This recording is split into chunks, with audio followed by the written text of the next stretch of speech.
The little red hen lived on a farm. She found some wheat seeds one day. Hen asked friends to help plant the seeds.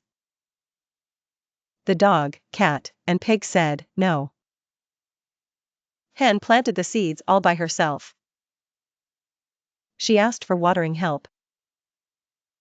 Again, her friends refused to assist. Hen watered the plants alone. The wheat grew tall and golden. Hen asked for harvest help.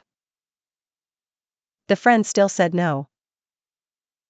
Hen harvested the wheat alone. She ground wheat into flour. Hen asked friends for baking help. Surprisingly, friends wanted to help bake. Hen said, I'll bake by myself.